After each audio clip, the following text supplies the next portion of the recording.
오늘 공독한 하나님의 말씀 임마누엘이라는 제목으로 하나님의 말씀의 은혜를 나누고자 합니다. 벌써 네 번째 시간의 말씀의 제목이 임마누엘입니다. 수요일 지난주 말씀까지 하면 벌써 2020년 들어서 다섯 번째 임마누엘이라고 하는 제목으로 말씀을 전합니다. 지난주 이 말씀을 준비하면서 사실 많이 고민을 했어요. 같은 제목으로 말씀을 전하고 하는데 도대체 어떻게 말씀을 전해야 될까라는 많이 고민하고 말씀의 부분을 바꿔서 다른 뭔가를 할까라는 생각도 많이 했습니다. 그럼에도 불구하고 제가 좀 무리하게 여겨짐에도 불구하고 다시금 임마누엘이라는 제목을 들고 오늘 말씀을 준비하게 된 것은 어찌 보면 이 말씀은 하나님의 말씀을 제가 풀어서 전달해 드린 걸 수도 있고 제가 지난 해를 지나가면서 그리고 새해를 맞으면서 제가 느끼게 된 저의 신앙의 간증이다라고 말씀드리는 편이 아마 어쩜 더 정확할지 모르겠습니다. 제가 느꼈던 그 임마누엘에 대한 이 확신이 너무나도 강했기 때문에 요즘 이상하게 말씀을 볼 때마다 저희 관심이 오로지 이렇게 집중이 됩니다. 임마누엘이라고 하는 이 주제로 집중될 수밖에 없어서 제가 반복될 수도 있고 지겹다라고 생각할 수도 있지만 그럼에도 불구하고 임마누엘이라고 하는 제목으로 오늘 이 말씀을 들고 이 자리에 섰습니다. 예수님은 이사야서 61장 1절에서 3절의 말씀을 읽으시고 이 말씀이 당신을 통하여 이루어졌다 이렇게 선언하고 있습니다. 21절 말씀에 보니까 이 글이 오늘 너희 귀에 응하였느니라 라고 말씀하고 있습니다. 이러한 예수님의 선언은 고린도후서 6장 2절의 말씀처럼 지금이 은혜 받을 만한 때이며 구원의 날이라고 선포하는 것이었습니다. 예수님의 이 말씀이 구원과 직접적인 연결을 갖게 되는 것은 이사야서 61장 1절에서 3절까지의 말씀이 희년을 선포한 말씀이기 때문입니다. 희년은 간략하게 정의를 한다고 한다면 모든 부채가 면제되고 그리고 빼앗겼던 자유가 회복되고 그리고 상실됐던 기업이 회복되는 것이 선포되는 것입니다. 자, 그렇기 때문에 이 희년은 하나님의 은혜의 해라고 하는 다른 이름으로 불리는 것입니다.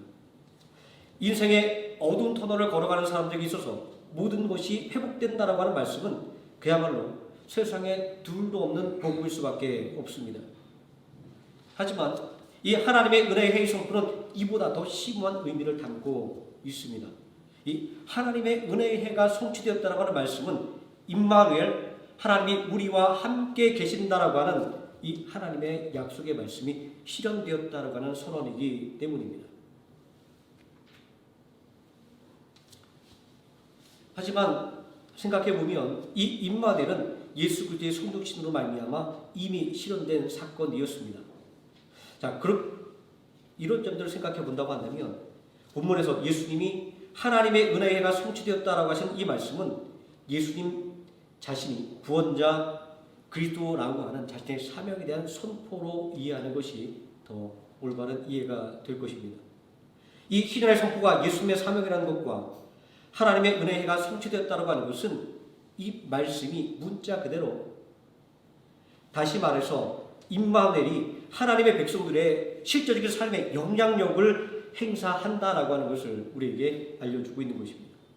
희년이 되면 모든 것들이 회복되는 것처럼 이 말씀은 바벨론의 포로의 기환으로 성취가 되었습니다. 그리고 예언이 가지고 있는 이중적인 의미로서 예수 그리스도를 통하여 성취되었고 그리고 예수 그리스도를 통하여 앞으로 계속해서 우리들의 삶 가운데 성취되어 나갈 이야기입니다. 예수님의 임마누엘 사역은 성령 충만으로부터 시작이 되었습니다. 예수님이 받았던 성령의 세례 이것은 구원자 그리스도의 공식적인 사명을 시작하는 임명식이라고 말할 수가 있습니다. 또 성령님의 인도를 통해 받았던 광야의 시험은 공적인 임무의 자격에 대한 평가였다라고 말할 수도 있습니다. 이렇게 예수님의 공생애를 보면 성령님과 아주 밀접한 관계에 있습니다. 하나님의 아들이시면서도 그리고 삼위일체 성자 하나님이시면서도 성령 하나님과 늘 함께 동행하시는 예수님의 모습은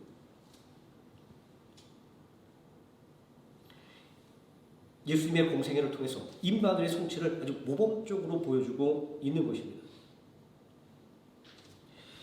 우리가 이 말씀을 더 깊이 생각해 보면 예수님의 모든 사역은 성령의 능력으로 시행된 것이다 라고 하는 것을 알 수가 있습니다. 14절, 15절 말씀은 이런 사실을 증거합니다.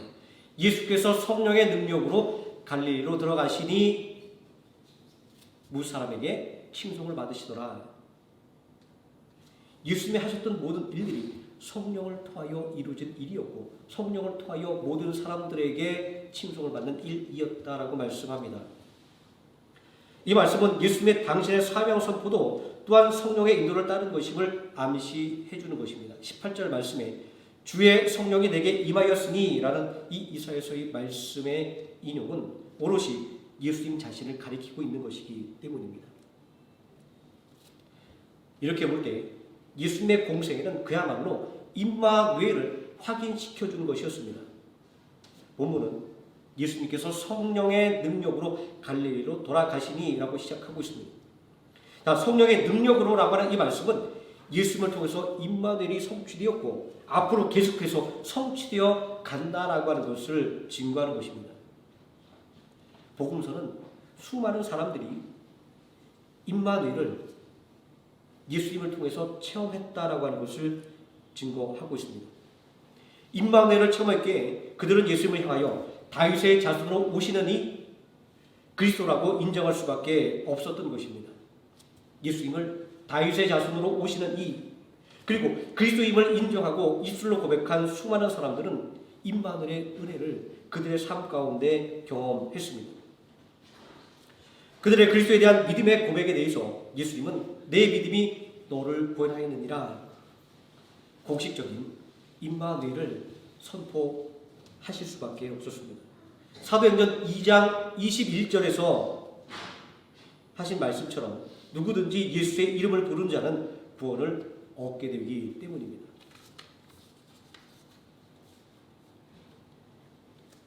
이 말씀처럼 임마누엘을 경험하는 것은 인간의 공력에 달려있지 않습니다. 인간이 가지고 있는 신분에도 좌우되지 않습니다. 인간이 가지고 있는 능력에도 좌우되지 않습니다. 다만 예수님을 임마누엘의 성취인 그리스도로 인정하고 도움을 요청한 사람들에게만 베풀어졌을 뿐입니다.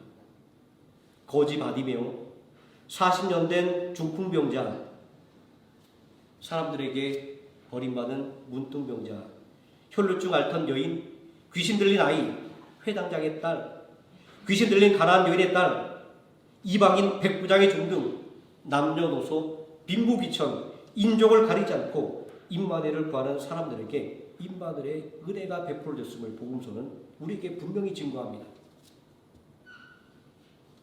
이러한 임마누엘의 성취는 유대인들에게 있어서 아주 충격적인 사건이었습니다. 왜냐하면 그들은 하나님의 선택받은 백성들에게만 그리고 율법을 철저하게 지키는 사람들에게만 임마누엘이 임한다고 자부했기 때문입니다.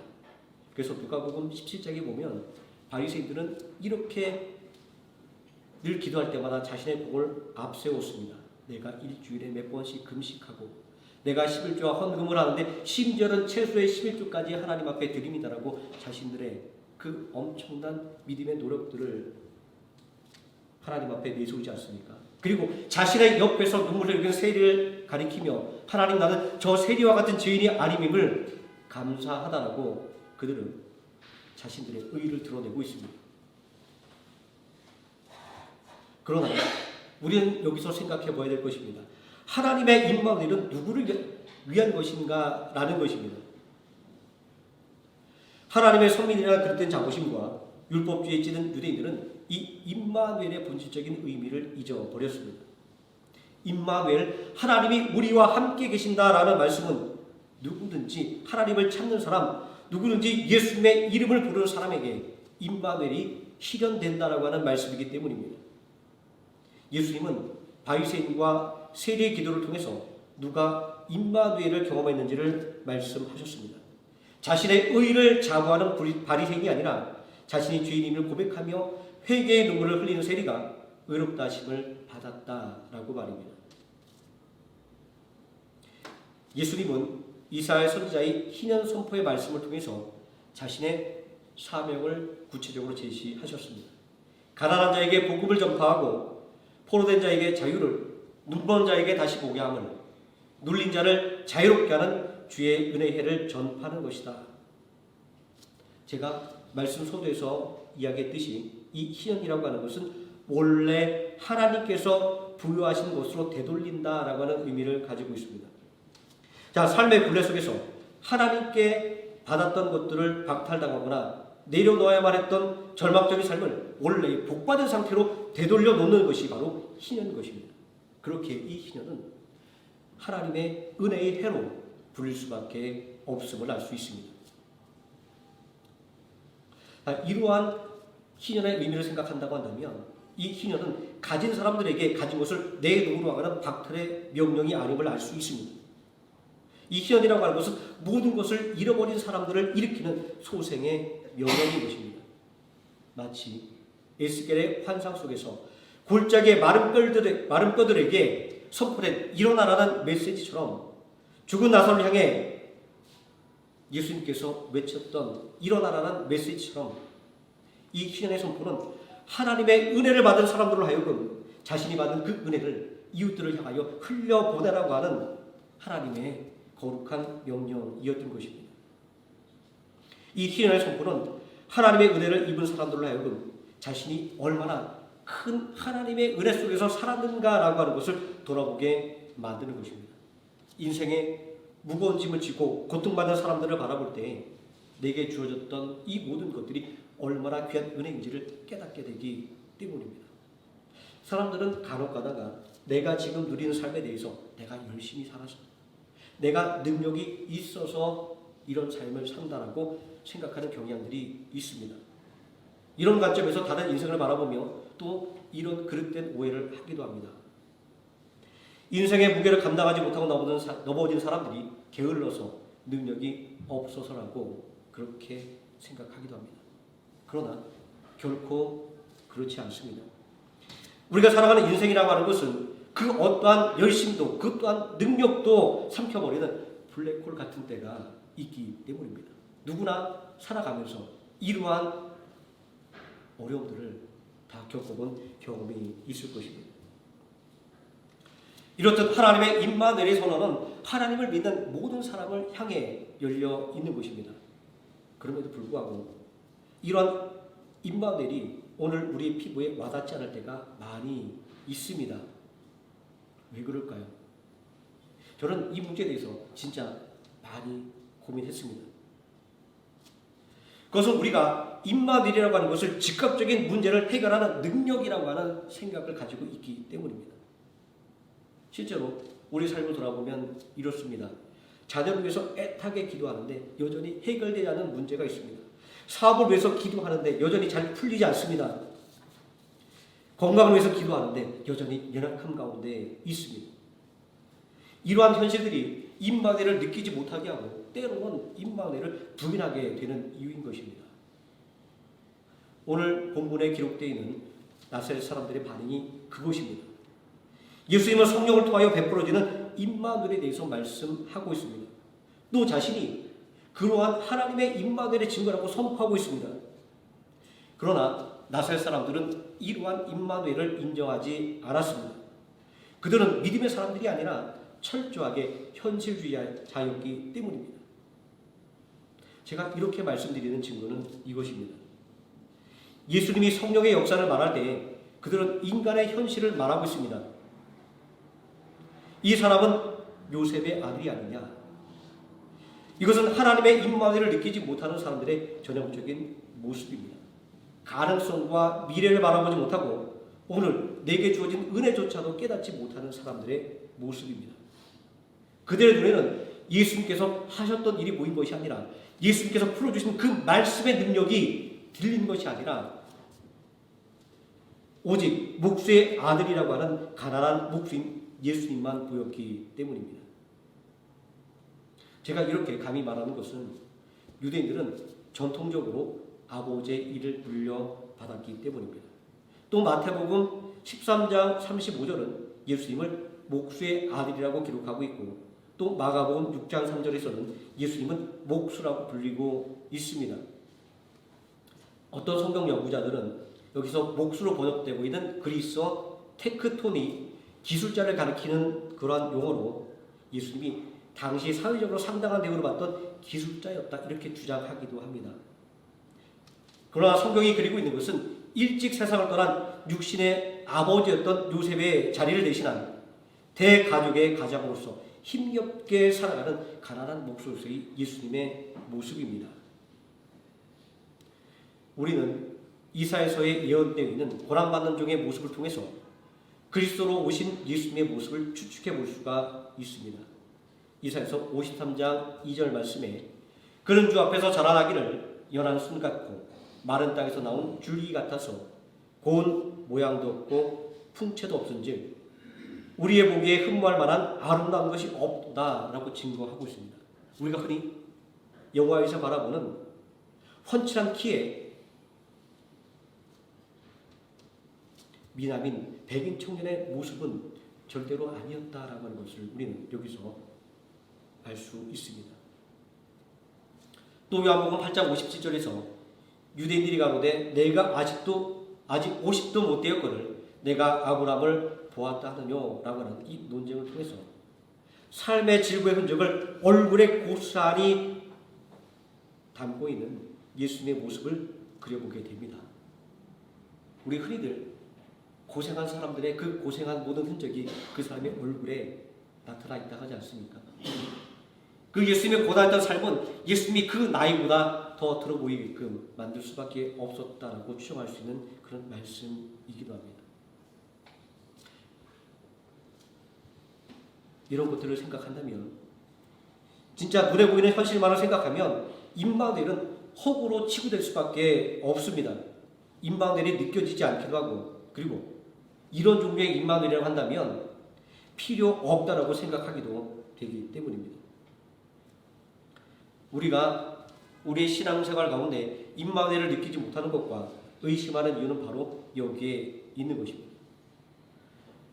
이렇게 하나님의 임마누엘을 느끼지 못하고 그리고 부족하는 사람들을 향한 예수님의 말씀은 이러한 제 견해를 지지해 준다. 저는 그렇게 말씀드릴 수 있습니다. 예수님은 낯설 사람들을 향해서 이렇게 말합니다. 너희가 나에게 우리가 들은 대로 가버나움에서 행한 기적을 여기서도 행함으로 그리스도라는 증거를 보이라 라고 말하고 싶지 않느냐라고 그들의 속내를 예수님은 지적하고 있습니다. 예수님의 지적처럼 우리가 생각하는 임마누엘의 증거는 즉각적이고 그리고 현실적인 도움입니다. 낯설 사람들이 보기를 원했던 기적처럼 말입니다. 하지만 이러한 마음은 아이러니하게도 임마누엘을 경험하지 못하게 만드는 가장 강력한 장애물입니다. 신앙의 눈을 가려버리고 판단력을 마비시켜버리기 때문입니다. 하나님의 임마누엘은 낯설 사람들이 원했던 방식으로 임하지 않았습니다. 예수님은 임마누엘을 부정하고 있는 낯설 사람들이 향해서 이렇게 말씀하고 있습니다. 엘리야 선지자 때 이스라엘에 수많은 과부가 있었지만 정작 도움을 받은 사람은 이방 여인인 시돈의 사렙다 과부 한 명뿐이었느니라. 또 엘리사 선지자 때 이스라엘에 수많은 문둥병자들이 있었지만 정작 치료를 받은 사람은 이방인 수리아 사람 나만 한 명뿐이었다. 예수님의 이 말씀이 의미하고 있는 것은 무엇일까요? 하나님의 임마누엘은 기적을 체험하면 믿겠다는 사람이 아니라 임마누엘을 간절하게 소망하는 사람들에게 임한다라고 하는 것을 알려주시는 것입니다. 사렙다 과부는 극심한 가뭄에 마지막 남은 밀가루로 음식을 만들어 먹고 죽겠다고 결심을 했습니다. 그때 엘리야 선지자가 나타나서 자신을 위해 음식을 만들어 달라고 요구합니다. 우리는 이런 상황을 만나면 어떤 결정을 내리게 될까요? 저는 열왕기상 17장에 기록된 이 사건에서 흥미로운 사실을 하나 발견했습니다. 그것은 이 이방 여인이 엘리야가 하나님의 사람이라고 하는 것을 알아보고 있다는 점입니다. 이 사렙다가 속한 시도는 아세라 여신을 섬기는 것으로 아주 유명한 곳입니다. 아세라 우상의 본산, 본거지 뭐 이렇게 말해도 전혀 이상할 곳이 없는 바로 그 땅이었습니다. 그런데 그곳에서 하나님의 선자를 알아보는 이 여인의 이야기는 저희 관심을 끌기에 충분했습니다. 성경 연구자들은 당시 선자들 말에 특별한 제복이 있었을 것이다 라고 추정을 합니다. 뭐 신부들이 입는 그런 옷이라든가 수녀들이 입는 옷처럼 특별한 복식이 있어서 보면 아, 저 사람들이 하나님의 종이구나 라는 것들을 알 수 있었다라고 이야기하기도 합니다. 하지만 저는 좀 다른 각도에서 바라보고 싶습니다. 분명 이 말씀에서 이야기하고 있는 것은 사렙다 과부가 취했던 행동은 단순하게 배고픔을 호소하는 사람에게 동정을 베풀었던 것도 아니고, 그리고 어차피 죽을 거 남을 위해서 한번 손을 베풀겠다는 그런 마음도 아니었다는 것을 알 수가 있습니다. 분명 임마누엘의 약속에 대한 응답으로서 사렙다 과부가 하나님의 선자를 대접했다라고 하는 것을 볼 수 있기 때문입니다. 저는 다시 한번 생각해 봅니다. 마지막 남은 식량을 먹고 죽으려고 하는데 외인 사람이 나타나서 자신을 위해 그 음식을 달라고 이야기하면 어떻게 해야 될까요? 이렇듯이 임마누엘에 대한 믿음은 가장 어려운 상황 속에서 요구됩니다. 사렙다 과부의 가장 어려운 순간에 들려온 임마누엘의 약속을 믿었습니다. 날 위해 먼저 과자를 만들어 먹게 하라. 그리하면 밀가루가 떨어지지 않고 통에 기름이 떨어지지 않을 것이다 라고 하는 하나님의 임마누엘의 말씀을 믿고 이 사렙다 과부는 하나님의 사람 엘리야를 대접했던 것을 볼 수가 있습니다. 자신을 위한 마지막 양식을 하나님의 임마누엘을 선포하고 있는 엘리야에게 베풀었던 것입니다. 하나님의 약속을 굳게 믿고 자신이 가졌던 모든 것들을 내려놓을 때 사렙다 과부는 임마누엘의 은혜를 경험했던 것입니다. 수리아 사람 나아만은 문둥병을 고칠 수 있다는 말을 듣고 엘리사 선자를 찾아갔습니다. 그는 마음속에 생각하기를 자신의 병을 고치려면 엄청난 대가를 치러야 한다고 생각했습니다. 왜냐하면 그가 살고 있는 수리아에서 그의 병을 고쳐줄 수 있는 의원은 한 명도 없었기 때문입니다. 그가 병을 고치기 위해서 쌌던 짐을 한번 떠올려 보십시오. 열왕기하 5장 5절 이하를 보게 되면 그는 무려 왕의 소개장을 들고 갑니다. 이 사람은 우리나라에 꼭 필요한 사람이니 반드시 고쳐주십시오. 이 소개장은 온 이스라엘 나라를 뒤흔들기에 충분한 능력을 가졌던 소개장이었습니다. 그리고 그는 선자를 위해 은 10달란트, 금 6,000개와 일복 10보를 챙겼습니다. 굳이 이 가치를 현대의 가치로 환산하지 않는다 할지라도 엘리야 선자 중 게하시가 욕심을 위해 받은 대가를 통해서 그가 자신의 병을 치료하는 대가로 준비했던 그 물질의 양이 얼마나 큰 것인지를 짐작해 볼 수가 있습니다. 열왕기 5장 23절 이하에 보게 되면 게하시는 그의 스승을 속이고 그의 욕심대로 나아만에게 치료의 대가를 요구합니다. 그가 받았던 대가에 대해서 성경은 이렇게 기록하고 있습니다. 은 2달란트를 2개의 전대에 놓고 어깨에 둘러매고 옷 2벌을 아울러 2사원에게 주고 라고 기록하고 있습니다. 세 사람이 짊어져야만 하는 그 분량의 치료비를 그가 대신해서 받고 있습니다. 그러나 게하시가 취했던 것은 그 수많은 예물 중에 극히 일부분이었습니다. 자, 이렇게 나아만은 자신의 질병을 고치기 위해서 엄청난 준비를 해왔습니다. 하지만 나아만에게 이 병을 고치기 위해서 요구된 청구서는 하나도 없었습니다. 다만 요나가 물에 들어가 7번 씻으라고 하는 처방뿐이었습니다. 임마누엘을 경험하게 되는 키가 그의 손에 들려지게 된 것입니다. 그러나 나아만은 문둥병을 치유할 수 있다는 은혜의 말씀을 들었을 때 오히려 불같이 화를 내고 있습니다. 왜냐고요? 그가 생각했던 치료의 방식이 아니기 때문입니다. 그래서 선지자가 맨발로 뛰어나와 자신의 문둥병의 환부에 손을 얹고 기도해 줄 알았습니다. 아니, 그렇게 하지 않더라도 무언가 신비하고 특별한 방법을 치료법으로 제시할 줄 알았습니다. 그의 종들이 이렇게 말했지 않았습니까? 선지자가 더한 것을 요구했다 할지라도 따랐을 것이 아니니까. 그렇습니다. 나만은 자신의 치료를 위해서 어마어마한 돈을 싸들고 왔지 않습니까? 아마 그는 내 병을 고칠 수만 있다고 한다면 내 전 재산을 다 갖다 바쳐도 아깝지 않다라고 생각했을 것입니다. 그런데 단지 7번 몸을 씻으라고 하는 말에 분노했습니다. 왜냐하면 자신의 생각에 시답지 않은 방법이었기 때문입니다. 오늘 살아가는 우리도 나만과 같은 이런 실수를 반복합니다. 하나님의 도움을 받기를 원하는 사람들에게 온전한 예배를 드리고 그리고 간절하게 기도하라는 요청을 하게 되면 대부분 호빵기를 낍니다. 아니, 예배 드리고 기도하는 게 무슨 문제를 해결할 수 있느냐? 그렇게 이야기합니다. 그것이 어떻게 하나님의 마음을 움직이고 그리고 하나님의 도움을 받는 방법이냐고 말입니다. 오히려 이런 사람들에게 물질적인 대가를 요구하면 쉽게 받아들이는 경향이 있습니다. 우리는 가끔 뉴스를 통해서 이런 소식을 듣죠.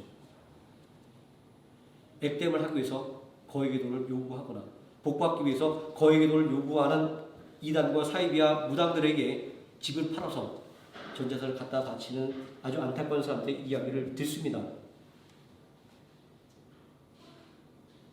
그런데 이러한 일들이 오늘 우리 믿음의 사람들 가운데서 일어난다고 하는 것입니다.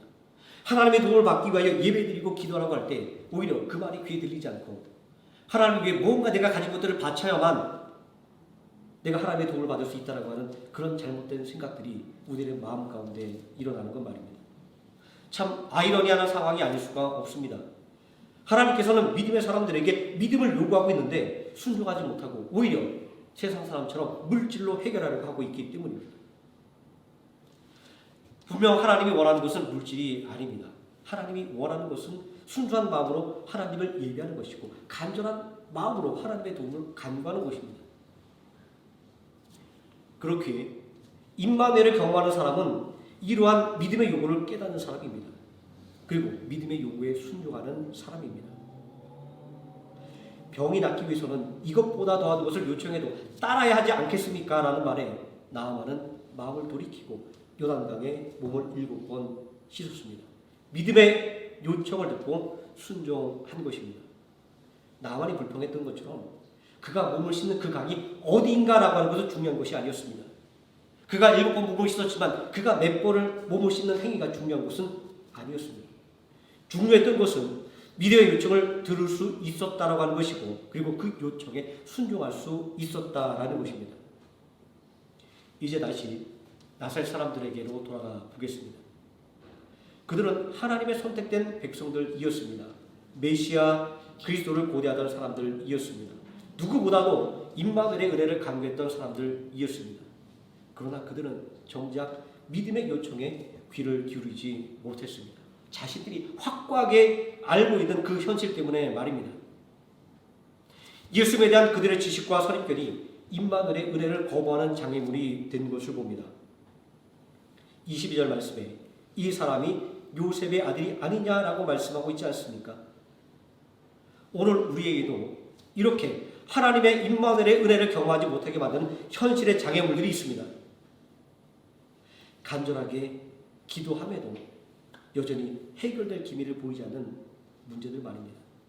누구에게는 장애, 진로의 문제입니다. 가정의 문제입니다. 건강의 문제입니다. 직장의 문제입니다. 사업의 문제입니다. 지연된 기도의 응답은 임마누엘을 의심하게 만드는 가장 강력한 장애물입니다. 그렇다고 해서 이 장애물에 걸려 넘어진다고 하면 절대로 임마누엘을 경험할 수가 없습니다. 오늘 본문 30절의 말씀에 임마누엘을 의심하는 나사렛 사람들 사이를 예수님이 지나서 가셨다라고 말씀하고 있지 않습니까? 너무나도 의미심장한 말씀입니다. 임마누엘을 고대했고 임마누엘의 예수님이 그들 가운데 있었음에도 불구하고 그들이 그 임마누엘을 바라보지 못했을 때, 믿음의 요청을 그들이 듣지 못했을 때, 또 믿음의 요청에 순종하지 못했을 때 하나님의 임마누엘은 그저 그들의 삶을 스쳐 지나가는 바람과 같은 것 뿐이었을 뿐이라고 이 예수님의 모습이 우리에게 알려주고 있기 때문입니다. 그러므로 히브리서 3장 15절은 오늘 너희가 그의 음성을 듣거든 경노하시게 하던 것 같이 너희의 마음을 완고하게 하지 말라, 이렇게 권면을 하고 있는 것입니다. 비록 우리들의 눈앞의 현실이 임마누엘을 의심하게 하는 것이라 할지라도 분명한 사실은 임마누엘이 선포되었다라고 하는 것입니다. 영원하며 진실하시며 계획되하신 일을 결코 멈추지 않는 하나님의 입으로부터 말입니다. 구원자 그리스도 예수님은 분명하게 말씀하고 있습니다. 이 임마누엘의 약속이 당신을 통해 성취되었다라고 말입니다. 현실의 장벽을 넘어 임마누엘의 음성을 듣고 순종했던 사렙과 과부와 문둥병자 나아만은 임마누엘을 경험할 수가 있었습니다. 예수님은 오늘도 변함없이 우리에게 임마누엘의 약속을 들려주고 있습니다. 요한복음 16장 21절과 22절에 내가 진실로 너에게 이르노니 너희가 무엇이든지 아버지께 구하는 것을 내 이름으로 주시리라. 지금까지는 너희가 내 이름으로 아무것도 구하지 아니하였으나 구하라, 그리하면 받으리니 너희 기쁨이 충만하리라. 삶의 현실에 매몰되지 않고 모든 삶을 주관하시는 온전한 그 하나님의 능력을 바라보고 또 우리와 함께 하시는 예수님의 그 못정난 손을 붙잡을 수 있다라고 한다면 임마누엘의 은혜를 우리의 삶 가운데 온전히 체험할 수 있다라고 예수님은 우리에게 거듭해서 말씀하고 있습니다. 오늘 우리에게 주어진 이 삶 가운데 오늘 우리에게 들려지는 이 임마누엘의 하나님의 약속의 말씀을 절대로 잊지 말고 절대로 의심하지 말고 온전히 붙잡음을 통하여 임마누엘의 은혜가 충만하게 넘치는 삶을 사시기를 예수님의 이름으로 축원드립니다. 기도하시겠습니다. 전능하신 아버지 하나님, 오늘 하나님의 임마누엘이 우리에게 선포되었음을 말씀을 통하여 다시 한번 확인하게 됩니다. 우리가 가진 의도 아니요, 우리의 능력도 아니고 또 우리의 어떤 것으로도 그 하나님의 임마누엘의 은혜를 살 수 없음을 깨닫습니다. 오직 간절함으로 임마누엘의 은혜를 간구하는 모든 사람들에게 은혜로 내리는 것임을 말씀을 통하여 깨닫습니다. 하나님은 오늘 우리를 통하여 우리에게 말씀하셨습니다. 내가 너희와 함께 하겠다. 우리 주님이 우리 죄를 위하여 달려 죽으신 그 십자가는 늘 우리에게 하나님의 임마누엘의 약속을 거듭 확인시켜 주고 있습니다.